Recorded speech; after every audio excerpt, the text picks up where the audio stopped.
Challenger League casting. I got Afromo's stream up and they just got into game. So I'm going to go through and check that out. I'm going to pull it up now, assuming that it'll... Not sure exactly how the Challenger League works at the moment. So when I go to view games, if it'll start like right from the very beginning, if I could like, you know, sit in the champ select lobby sort of thing. It doesn't look like it. I think I have to wait till actually 3 minutes in the game. So I'm gonna leave the stream on for a minute. I'm gonna find a Spotify playlist rather than this to have some good background music in there.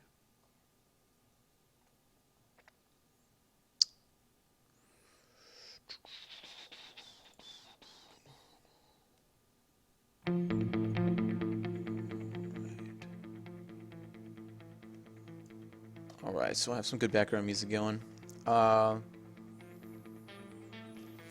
Yeah, and we're going to get this going underway. I'd like to have a stream start from the beginning, more or less. Oh shit, I just F5, wrong page.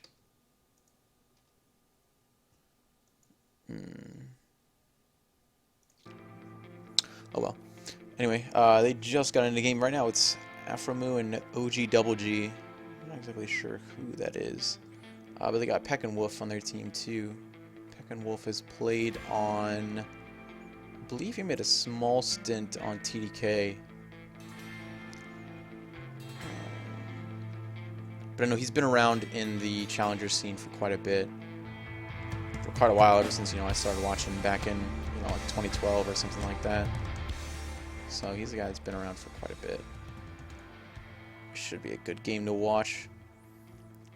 And they got a duo, Afro's duo with the guy in bot lane, so I think it'll be a good game to cast on. Give me just a second here to see how it goes.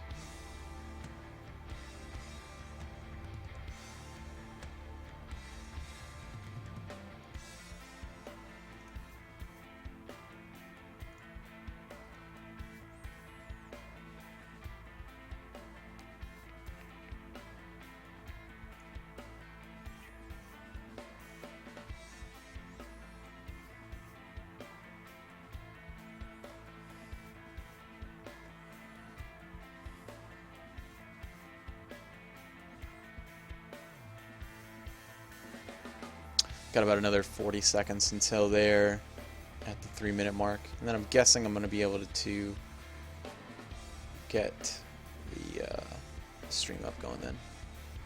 The spectator, rather.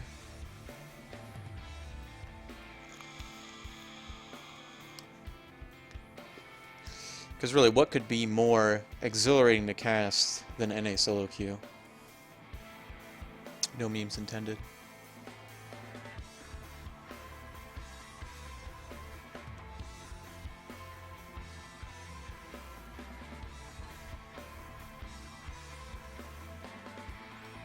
They just hit the 3-minute mark. So let's go and take a look.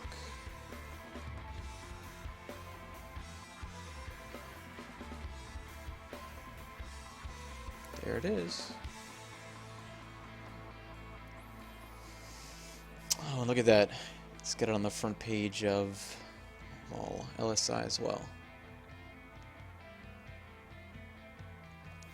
So what I'm going to be doing here is more so of a color. I'd like to do more of a color commentate than a play-by-play, but we're gonna, since I'm solo casting here, we're gonna get a little bit of both in.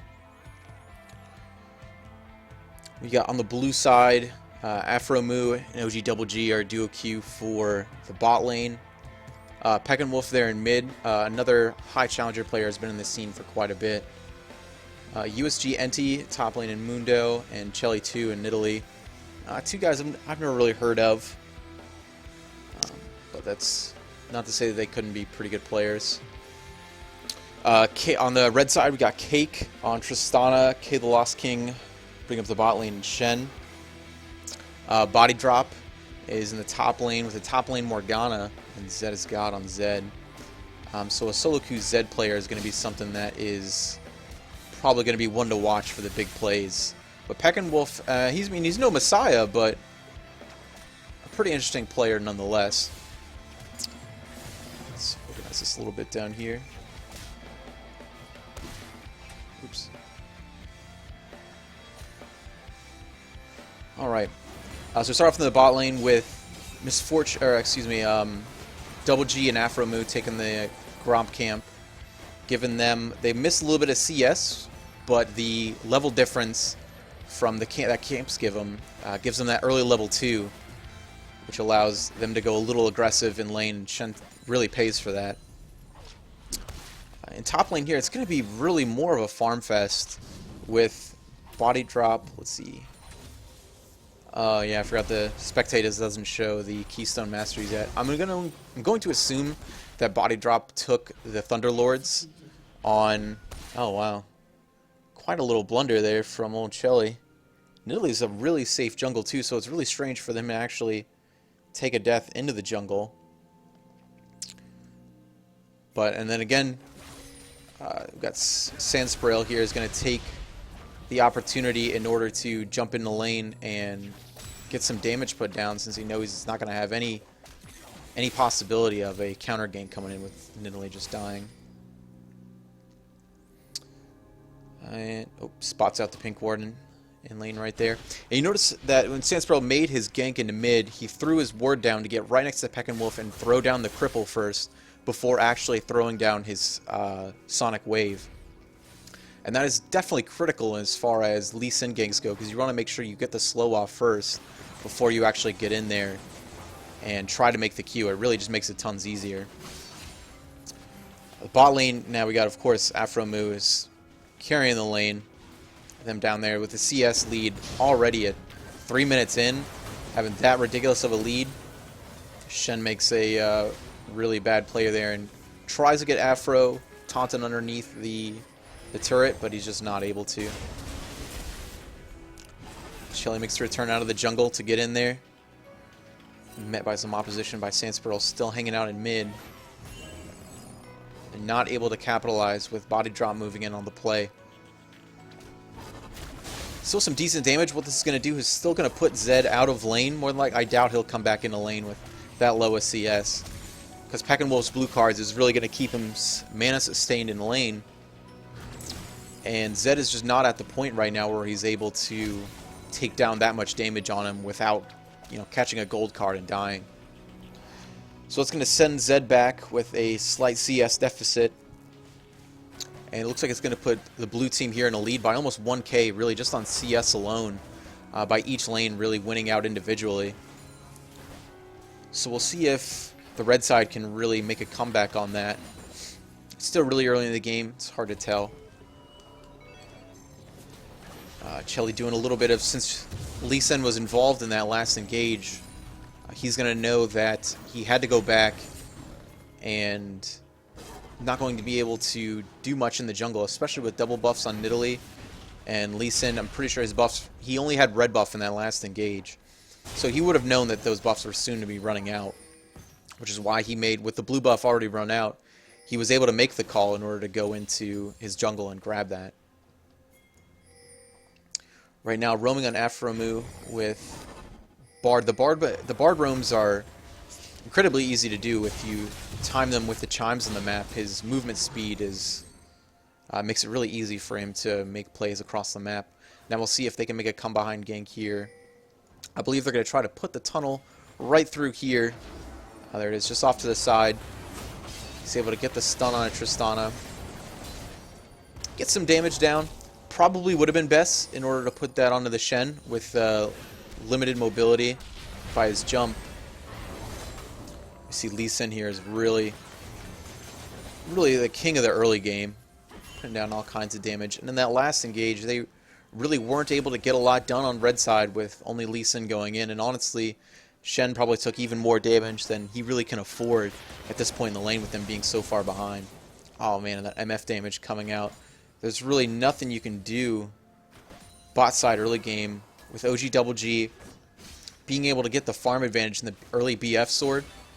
It's really going to put them incredibly far behind in lane just by the innate damage from Misfortune's double tap, as well as proccing the love tap on each person here. It's really amplifying their lead.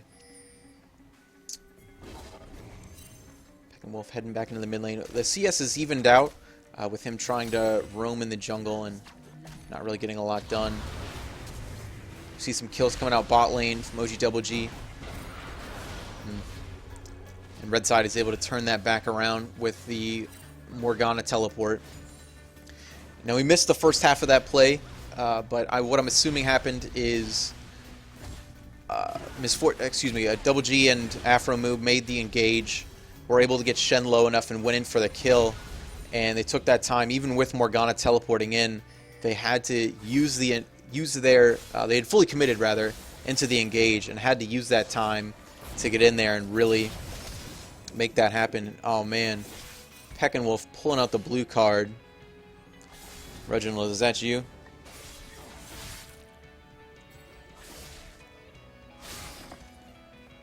Zetta's God wasn't exactly able to pull out the final bits of HP in order to finalize that trade, but is able to force Peckinwolf out of lane, thus increasing a little bit of his CS lead. Especially being pushed in a tower here, that's still going to be pretty punishing to TF. She's Zetta's God, bobbing and weaving back and forth. That tricky leg work. Yeah, Double G's asking for help. He's sitting down here bot lane. There's really no way you can push forward, really past this line of scrimmage that he's at right now, without sighting this bush and knowing where Shen is at. One Shen taunt is going to mean that Tristana jumps right on top of you with the rocket jump. She's going to throw the explosive charge right on top, and that's really going to be the end of it for you right there. Even especially with Flash being down from that last engage, it's pretty difficult in order to play passive in this lane with two laners that are going to be incredibly aggressive. We got Sandsparrow here using the Razor Beak's passive and being able to take down the pink ward. Checks to make sure red buff is still there, but he doesn't have vision on Nidalee, and he knows that engaging on this is going to be quickly collapsed upon by Peckinwolf. And I don't think he's actually ready to take that engage, but he does see him pushed up here. Starts him with that, and that's a pretty done deal. Yeah, there's no way he's getting out of that. So Sandsparrow here knew that he checked the red buff. He knew red buff was still there, so probably guesstimated that Nidalee was either going to take red buff or something else in bot side jungle. Since top lane is essentially here a wet noodle fight, there's going to be very little aggression made by either jungler there. And he's able to capitalize and really make something happen. So Zetta's God, since he's had this lane pushed almost the entire time, he's already gotten quite a bit of damage down in lane. And let's see if they're able to make and easily make something out of that engage. Aphromoo again with the godly roams. He's able to... and that's going to be the end of him.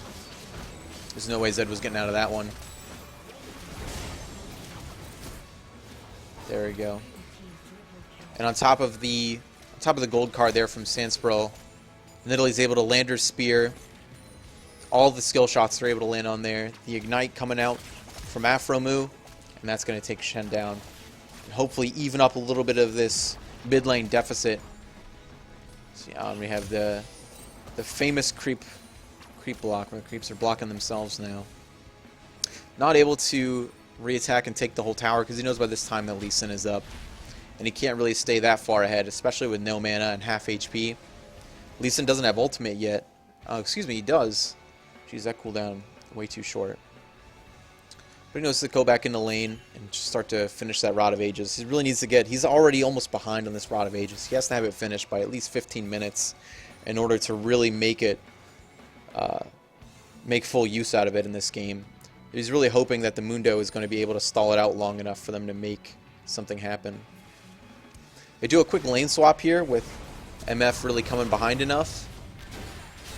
And then we got body drop in here going aggro. But when they're able to make something happen onto the Shen. Ooh. And Sandsparrow's able to time that Bard ultimate just right. The Tempered Fate just right in order to send the Q in for the final blow. And down goes Aphromoo. From here, just standard farming. So I'm guessing what they did and switching this up, since Double G has such a lead over Tristana and Shen in the bot lane, that what they're going to do is send Mundo down there, since he's going to have such a hard time going against Justice Morgana, and they're going to try to transition the tower lead even further and take this top tower in order to keep them snowballing. And they did, able to do that perfectly. Peck and Wolf able to come behind. Ooh, but the teleport coming in from body drop. Ooh, misses the initial binding there. Not able to capitalize. Really, that teleport was probably more of a defensive one than an offensive. But got blue team is still able to get in there and defend the turret. Tristana extra scared, already sending off Tristana ultimate, the buster shot, and pushing back Mundo. A little preemptive in my opinion, but and a very easy Bard stun there. Cosmic Binding. And Shelly chasing down this Morgana, but are in body drop. And even with landing the Q there, more than likely the Morgana's Black Shield is definitely already up. And easily dodged out. Aphromoo playing a little over-aggressive there. Sort of his signature style. You notice even with the trap being laid down from Nidalee there, the Black Shield was able to prevent her getting the extra proc and able to get the extra damage in. And the longer leap out of the Hunter's Mark. And we got Double G here. It's just pretty much being a bot, or a tower pushing bot here in this game. Making plays when they come to him, but he hasn't really been over aggressive in his rotations. It's really just been rotating around the map in order to take these towers. We got Peck and Wolf coming up here to take the blue buff. At this point in the game, Nidalee probably would have been the best person to put that on. But being a mid laner, he's going to take it for himself. Aphromoo still playing overly aggressive here. Doing a little bit of BM with the mastery spam. Let's see if it pays off for him, Cotton. Red team is really posturing against these two right here. It's only going to be a minute before Sandspearl comes in and takes out Aphromoo or Shelly. He's waiting here on the side. Disengage is really coming to a head, but they're going to have to really disengage on this one. With the four of them in mid lane, Sandspearl can't really make anything happen, especially with Zed being at 25% health and Shen being almost a non-factor in this game so far.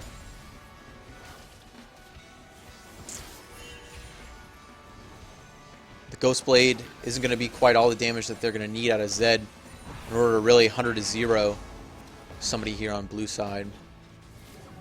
With the exception of maybe Aphromoo. So again, these superior blue side rotations are coming out. Already had that, the cannon minion there in top lane. They're able to capitalize, and I'm sure they'll be able to get a decent amount of damage done here on this turret.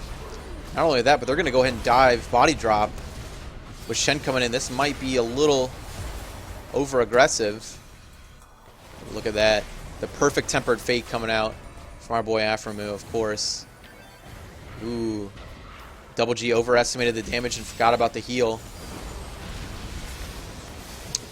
And Sandspearl was able to make the play, kick Shelly right back into the turret, take that last remaining damage from the turret shot. Oh, and Aphromoo with a flash in, able to throw the Cosmic Binding and stun up both of them. Peck and Wolf is going to take the last of that engage, throwing his cards in and really turn it around in blue side's favor. But really, it's an even trade from a behind red team.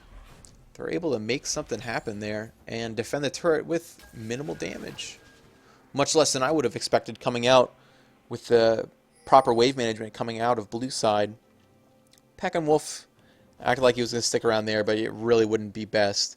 With all of red team, this being this early in the game, spawns are going, or death timers are going to be very small, short rather. And he's able to go back to base. He already had his Rod of Ages finished, so he's going to start his power spike, his power spiking rather. not exactly going to be coming out with a lot of damage, but consistent damage is really what he's looking for, especially with an MF on their team and a strong front line out of Mundo, and the CC coming out of Aphromoo on Bard. Looks like their team is setting up to really take control of this game. Although we got red side is pushing in, we have top lane here, we got the minion wave pushing in, but really we got this engage coming down from Chelly trying to make an over-aggressive play for this blue buff. Fails flash and is not able to really get anything done. Aphromoo, of course, with the spot-on Cosmic Bindings, is able to secure Lee Sin's kill. Body drop down here, trying to make something out of this defense. But Mundo, of course, this is a reason why Mundo is one of the top bans. It's really difficult to make something happen on him. Because even if he does get binded, he still has got the Burning Agony. Adding in that extra tenacity really doesn't stick long to him. So with that extra tenacity, he went ahead and picked up the Ninja Tabby. And oddly enough, the Captain enchantment. I guess he's really expecting to get into these engages, be that front line, and he's trying to use that Captain enchantment in order to help his team catch up to him in these engages. So we got Double G is up here pushing the mid lane, like I said, being that tower pushing bot that he's been most of this game, and they're just able to use better rotations in order to make something happen. Body drop teleporting back into the back of this play, able to get off an ultimate on 2 of them there, but not really being able to make anything happen. With Aphromoo being able to take the Cosmic Journey there. It's called Cosmic Journey? Magical Journey, rather. And the superior, really the CC is really what's paying off more so for blue team than it is for red. With only that Morgana Binding and Shen taunt coming out, there's really not much they can do with the proper positioning of Double G and Aphromoo. And they're able to just really raffle stomp this game. However, from the tower and gold leader, it doesn't look to be that one-sided. However, from really all the map pressure that they're able to make from this, it's definitely going to be a fairly easy game for them. Nothing here left in the tower. Aphromoo, good guy Aphromoo, takes an extra shot there, so Chelly doesn't have to take quite so much coming in the lane. There's nothing they're really going to be able to push on from here. With the red team being all of them respawning full health. We're going to have to back off. And with this huge wave here, I wouldn't be surprised if Zed is God and the Lost King are able to transition that into a top lane tower, being less than 50% health. That's going to be a little bit of gold back in the pockets of red team. Especially with Chelly here waiting to... There we go, the blue transfer complete. But by the time they get up there, Zed is already going to be able to transition that into a dead tower. And we got everybody here is already rotating towards the top side. TF starting to teleport up. Probably more so for the... Oh, wow. More so for the vision. But Zed is able to turn it around. That's the power of a Zed main there. Able to turn around the damage on the Nidalee. With no armor coming on her. Going to be a very squishy target. Tempered Fate coming down to try to get Lee Sin in a bad spot, but a well-placed Vision Ward is able to get him out of sight. And we have the Bronze Chases in here coming out of Peckenwolf, but he knows that Aphromoo, with that speed from his chimes, he's able to get in there and make plays happen, but this his Cosmic Binding wasn't able to stun up Lee Sin there. He's able to turn around and get that kill off.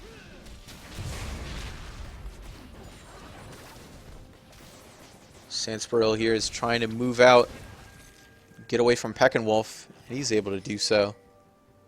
Well-timed ward hop there. And we got the Lost King again with his taunts. Very questionable. Oh, Zed has got able to... He had that original Shadow Clone in there, able to swap it around, get that last remaining damage on Misfortune, especially being that low when Zed is able to proc his passive and get that extra damage from being under 25% health, excuse me, under 50% health, I believe. Let's check exactly what that passive is. Yeah, below 50% health. Was really able to capitalize on that and take out that MF very easily. Sandspearl there making a little defense there on the top tower. Mundo and Italy here pressuring down on the bot side. Really the concept... Oh, we have here Tristana going in on the play. Pops the explosive charge.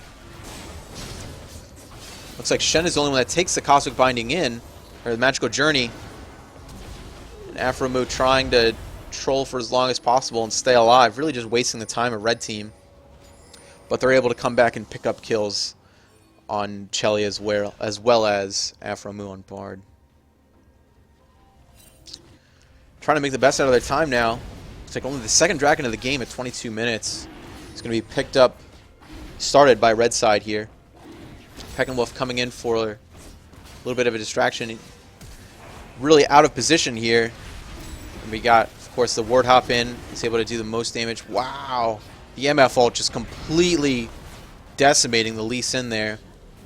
But Body Drop coming in with a well-timed binding is able to take out Double G. Peckenwolf making an aggressive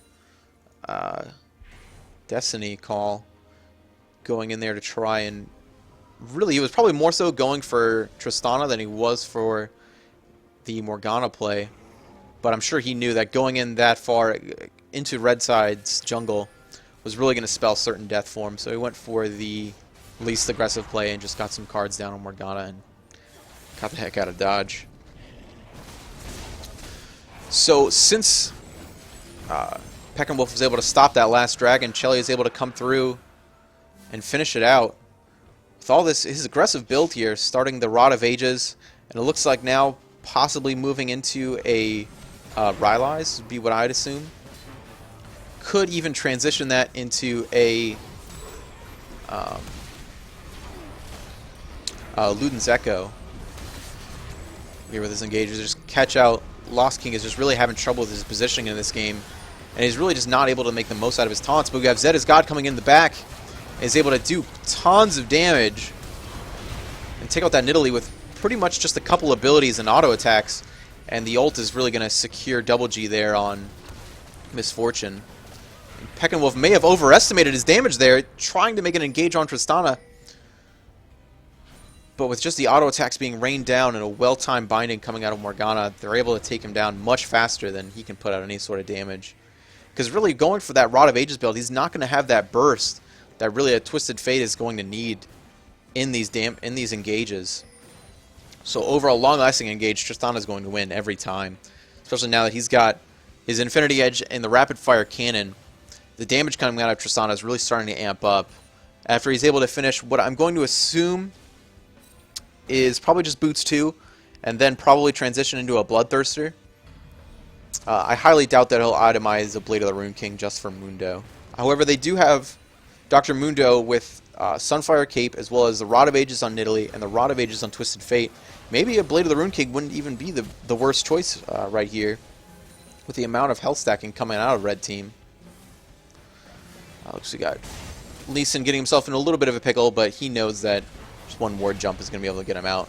He aggroes the Baron on the way out to get a little bit of damage done there on Aphromoo, but Nidalee, building full AP the way she is able to throw down pretty fat heals. And the amount of gap closure out of the red team is just astounding.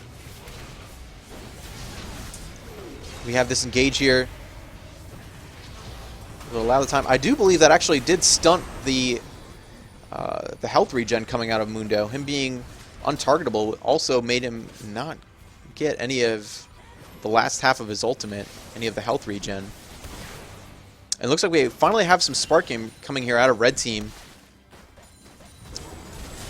With those assassinations coming down on Peckenwolf from Zed as God and Sandspearl, they're really able to start to turn the game around a little bit and try to transition that into towers.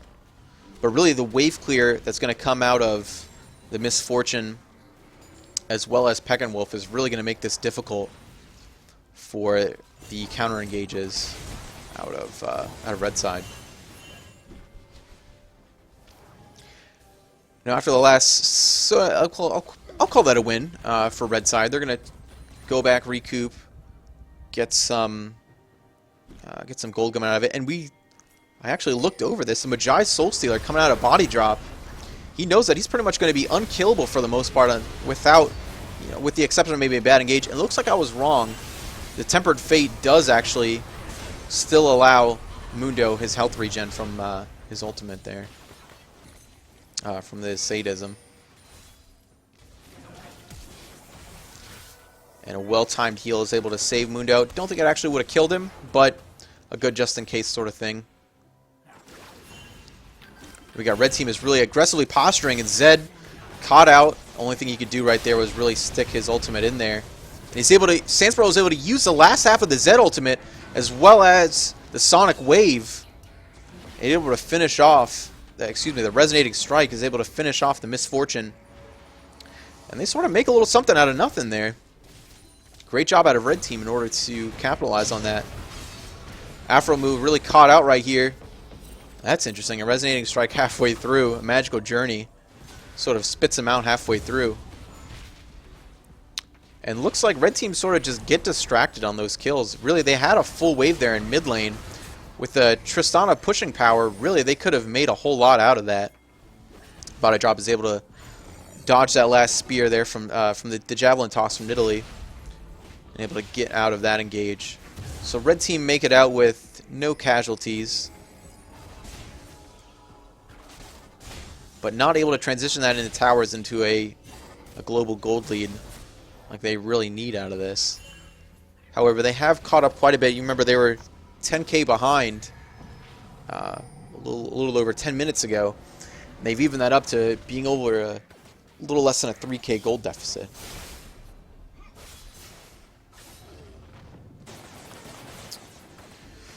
Standard now, both sides just sort of picking up the buffs on the field, trying to get some of that static gold that's being left before we really make a lane push happen. Right now, red side has top lane being pushed in, and Zed is trying to do a little bit of split pushing and get bot lane moving in, but we have a collapse here in mid lane. Body Drop goes in, immediately cleansed out by Double G. But really, everybody was just able to move out of range, with the rest of red team not able to capitalize in and get any CCs or slows off. Body Drop just isn't able to concrete the channel on Soul Shackles in order to stun everybody up.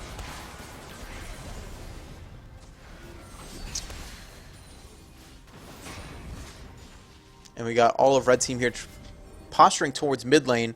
And everybody from blue side is a little out of position. They can't move in here with all of red team being such an assassinated-oriented comp. They have way too much damage for anybody to move in through that side. So let's see. Now, just a well-timed bullet time from Misfortune is going to keep everybody off of the mid lane turret. And looks like nothing's going to happen here out of red team. We're going to posture off to the side, maybe try to make another re-engage. Yep, still a whole lot of nothing. Mundo doing a great job staying here on the front line, just being annoying, keeping out Zed and Body Drop.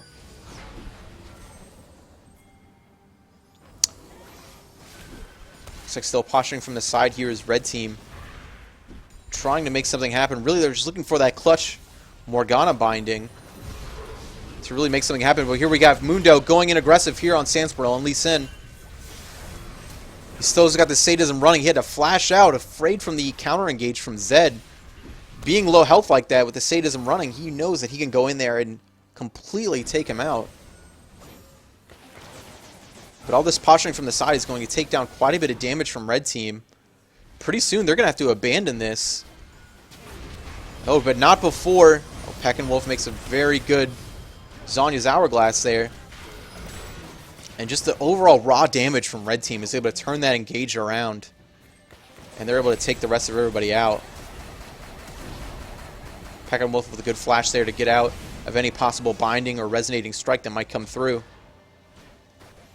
And looks like, again, red team is still going to turn this around with a 2-for-none trade. They're able to turn this around and take that mid lane tier 2 turret out of it. They're going to go through and clean up a little bit of the jungle, and they're going to have free reign here on this next Dragon buff. Their first one of the game. And that's going to really start to turn the tides into their favor with only 1k gold deficit being on the red side. They're really coming back into this game.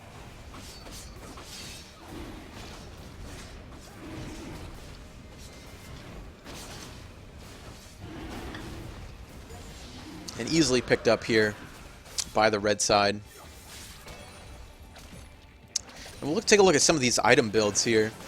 So we got Zed is really going for the burst damage with the Ravenous Hydra, the Ghost Blade, and even the Maul Mortis, since he knows he's going to be a lot of the times this Twisted Fate with really just one stun and Q is, excuse me, the Q, I should go for the actual ability names. Stun and the wild cards, excuse me. So with the stun and wild cards coming from Peckinwolf, just one combination of that is going to put him at probably between 60 and 50% health. So he knows that Maul Mortis he's really going to need in order to keep him healthy, as well as if he does ever go low, he gets that extra little burst of damage, and he's used that quite a bit in these engages, that extra burst and lifesteal to really take somebody out. And he sees right here, he already gets the Face of the Mountain shield out of Shen. Teleport being used in there by Mundo, but cancels it out because it wouldn't exactly put him in a better engage. Tempered Fate coming out, but not exactly able to capitalize on that. Zed is able to get out of there, still healthy. We got one stunned up from Shen. It looks like, will that be enough? No, it will not. It just puts him in a bad position. Not able to really get much out of that. But a well-timed Zed Shuriken is able to take down Misfortune. It looks like we got Aphromoo going aggressive here. Not able to get anybody out. The high mobility here on red side is able to get them out of position just in time.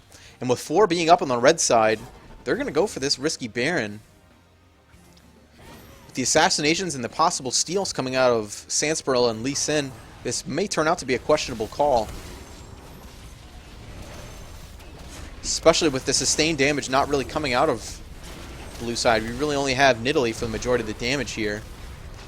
However, they are able to take it up easily with Mundo. Let's see if they're able to turn this around here and make something happen.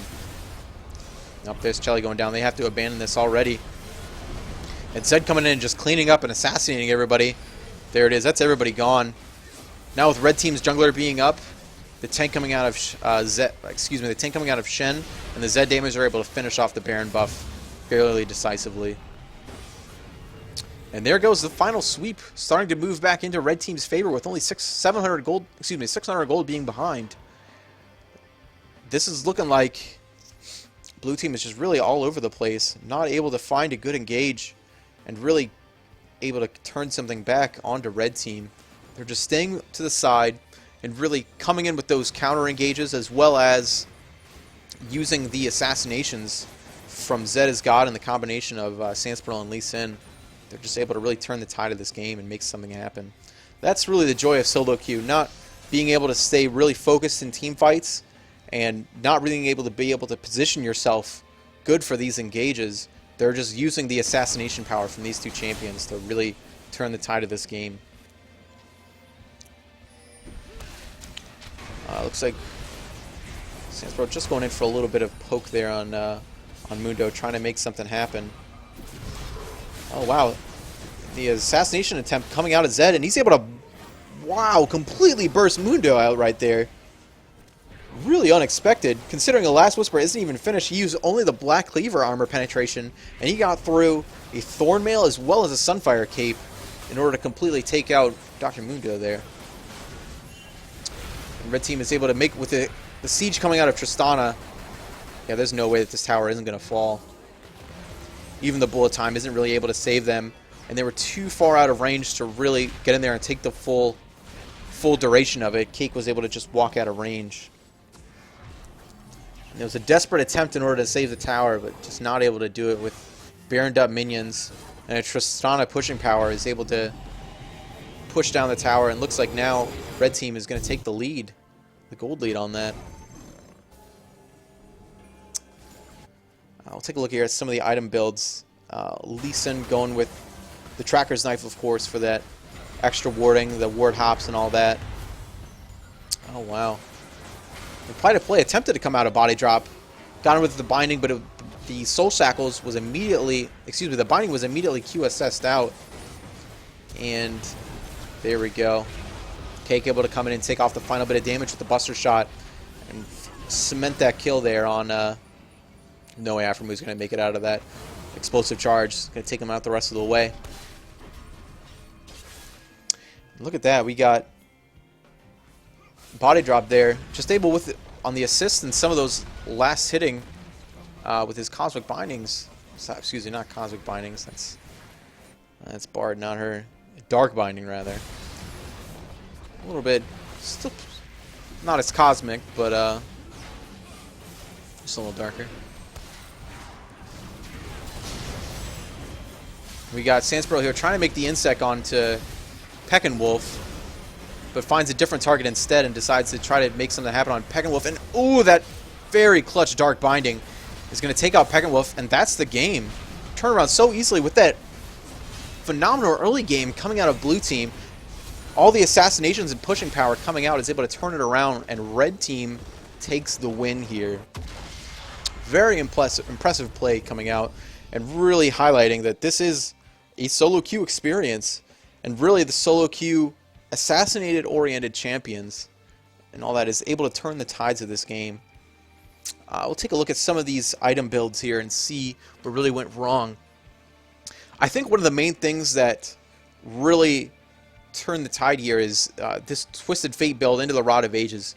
Seems like Rod of Ages seems to be making a lot more of a comeback, with it being having just a little bit more AP that it got about a patch or two ago.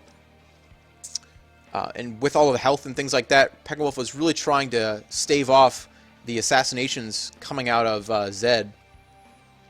But really in the late game, it doesn't matter. We saw even with Mundo, the amount of damage that he can put out in such a short period of time, any sort of health that you have is going to be negligible. You really need to have that damage coming out of Twisted Fate in order to 0-1 some of these champions, because that's what they are doing on red team's side. You can't try to stave that off by just having a little bit more health and trying to stay in engages longer. So really, probably a Rabadon's Death Cap would have helped their team a whole lot more, especially all the damage coming out from his pick a card and wild cards. Those really would have turned the tides of battle, and they might have been able to take out a little bit more with the help of the rest of his team.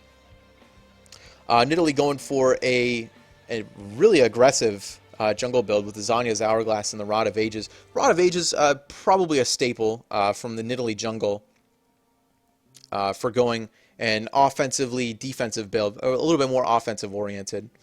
We got Aphromoo coming in with, of course, the Frost Queen's Claim, very standard. However, a little bit odd, this Iceborne Gauntlet coming out, since we know that he has quite a bit of CDR built in here. We got 10% from the Boots of Lucidity, 10% from Frost Queen's Claim, and then another 10% from Iceborne Gauntlet, bringing up to 30% CDR, and possibly with cooldown runes, as well as that extra mastery, that could have put him at 45% right there. So the amount of stuns that he's going to have coming up with that are going to be pretty substantial in team fights, and we saw he was able to throw out quite a bit throughout all those engages.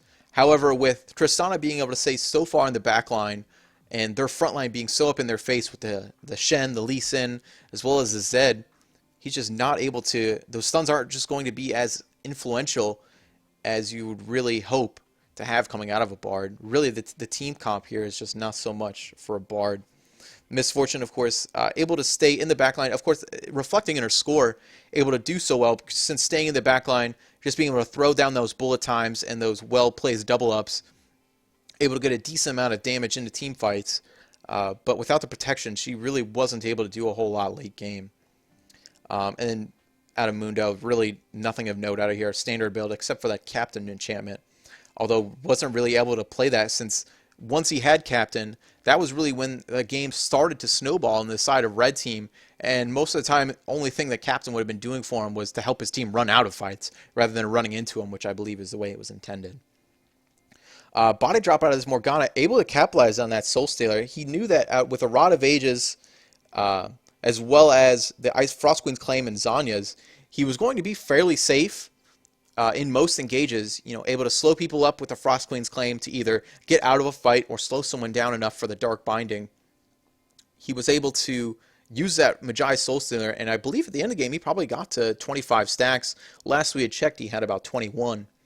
So really a phenomenal job out of Body Drop in order to itemize there and really just play well in fights, knowing that he was safe the majority of the time and make decently aggressive plays as well. K the Lost King, really, he was coming up short in the majority of this game. Not really able to make a whole lot happen, and some of, literally almost every engage that he made was really subpar. Really, the majority of this game was turned around by these three here, Cake, Sandspirel, and Zed is God. Zed was really able to take down those assassinations and use the champion the way that it should have. Not necessarily in a split push sense, but able to put down the damage onto the carries, as well as we saw even Mundo was no match for a full Zed combo, and able to really turn the tide of this game and pull out the win for him. So this is going to be my first stream here. Thanks, I really appreciate anybody who takes the time to watch this, and I appreciate any comments or critiques. I know I really turned it into more of a play-by-play than it was a color cast, but yeah, this is just the first try. Really sort of feel out the shoutcasting, as well as a lot of the champion ability names and things like that. Sort of something I'm still a little rusty on. Normally just calling it by, the slang terms that I'm used to. But first one, thanks everybody for taking the time out, and yeah.